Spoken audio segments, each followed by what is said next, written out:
My name's Ellen Caston Brewer. I'm from Jenkinsburg, Georgia, which is where I was born and raised. And then I moved to Jackson, and I have been here ever since. I'm 77 years old. For my project, I decided to do my interview with my grandmother, Ellen Caston Brewer. I decided to do this project with her because she's traveled all over the world. She's traveled to 59 different countries and 6 of the 7 continents, so she's had many memorable experiences with different cultures, like you'll see in this next clip. About the dog. Yeah. A friend of mine, well, 3 friends of mine, we went on a trip to Alaska. Mm-hmm.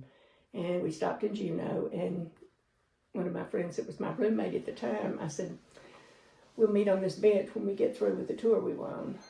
And when I got back first, there was a man and his dog sitting on the bench. So I walked up to the man, I said, can I sit down on the bench there to your dog? And he says, well, I don't know, why don't you ask the dog? So I looked at him, and I said, is it all right if I sit down next to you? And the dog laid back down on the bench. The man said, it's okay, you can sit down. So I was talking to the man, and I love animals, and if they're anywhere around me, I've got my hands on them. So I was just petting him around the neck and rubbing him, and he threw his head, laid down on the bench, threw his head over in my lap. And I was feeling his fur and looking at his mouth and all the big teeth he had, and I thought, And the next thing I knew he had thrown his leg over in my lap. And I looked at his paw, and I looked at the man, and I said, this is a dog, isn't it? And he looked at me, and he said, some. And I said, how much is some? And he said, about 10%. And I said, okay. I just kept on petting him, didn't say anything else.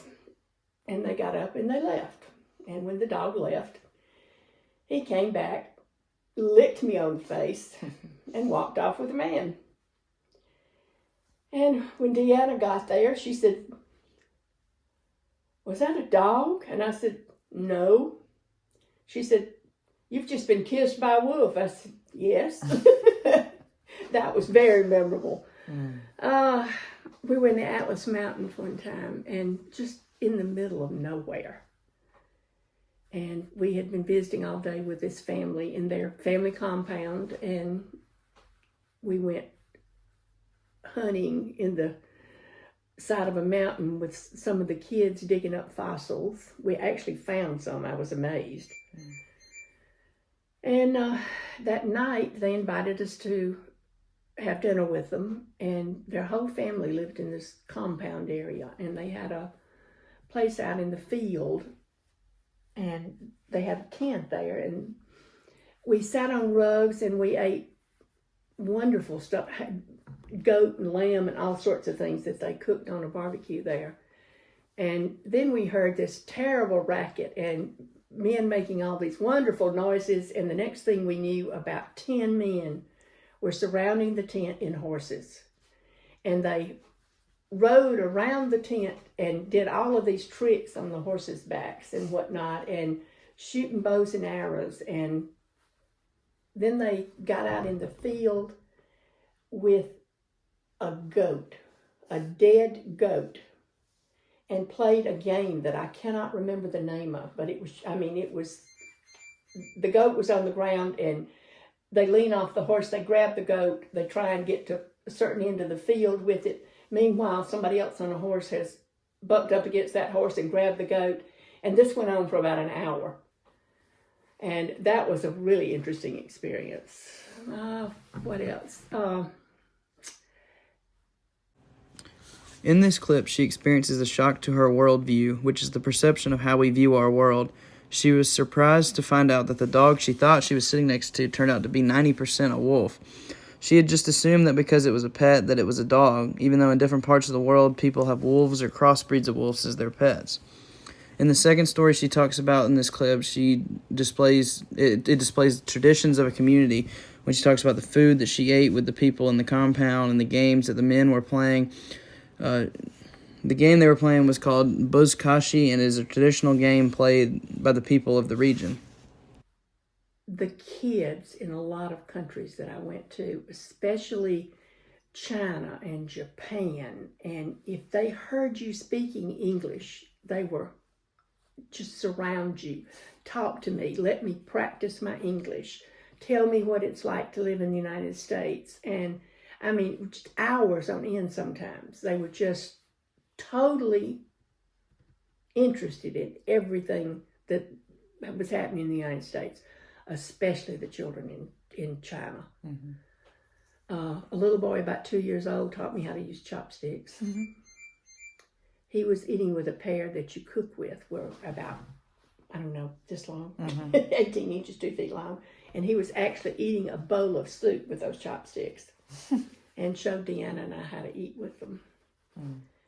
I don't know, there's just been so many things, just wonderful things. Turkey is probably one of my favorite places I've ever been. Mm-hmm. What'd you like about Turkey? Everything. Mm. The Blue Mosque, the Hagia Sophia, the markets, the fishing boats, the cistern. I had no idea. I always wanted to go to Turkey, and I really had no idea that most of your Roman things that are left over actually happened in Turkey. There's more Roman ruins in Turkey than there are in Italy. I think St. Paul was in Turkey. That's where he wrote all of his letters to Ephesus and places like that. We saw the cave where he actually lived as a hermit. It's just, I don't know, I've just enjoyed meeting people, different religions. So many people want to know about your religion and they want to tell you about theirs. There's such a small factor that's crazy. I don't know any other way to put it. Yeah. It's just crazy. There's just does not seem to be that many people that are just crazy in the world about their religion and about politics and things like that.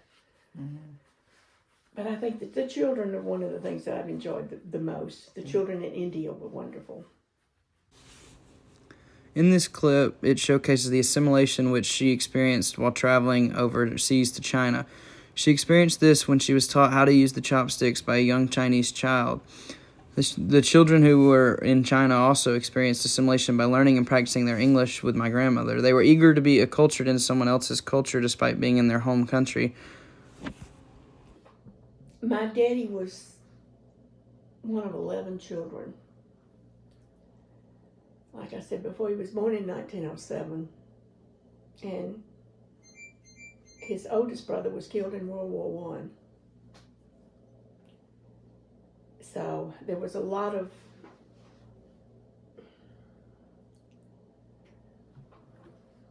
difficulty when my daddy grew up. He grew up in a mill town, and they had very little money and a lot of mouths to feed.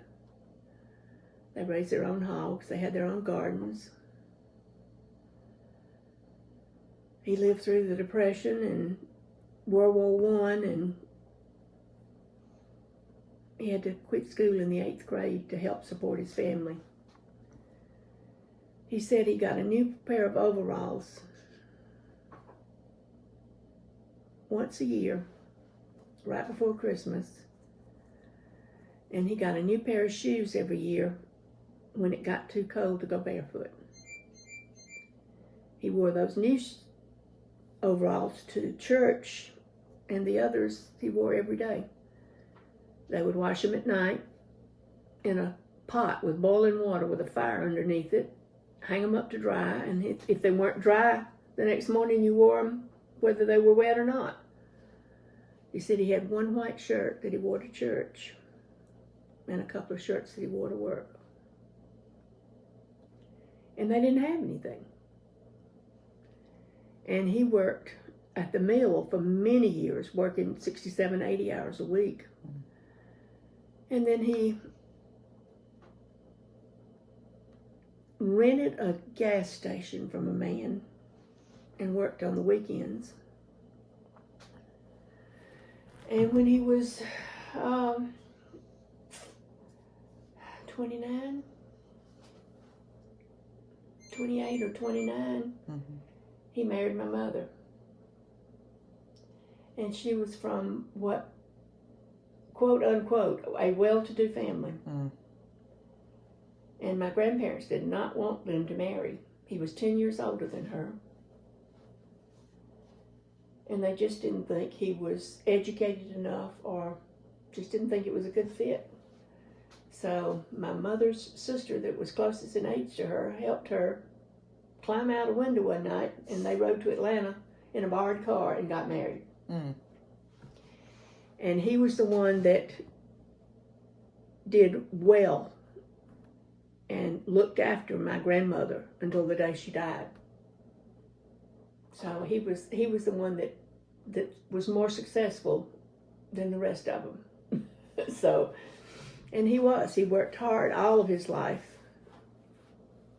and he wanted good things for my mother and for my sister and I, and he did. He gave me a car when I was 16, my dream car, a 1964 Impala Supersport. And my sister wanted a convertible, so that's what she got when she turned 18, or 16, excuse me. So he was my hero. Yeah. He really was. He worked hard all of his life. He died when he was 89 on his way to work. Mm.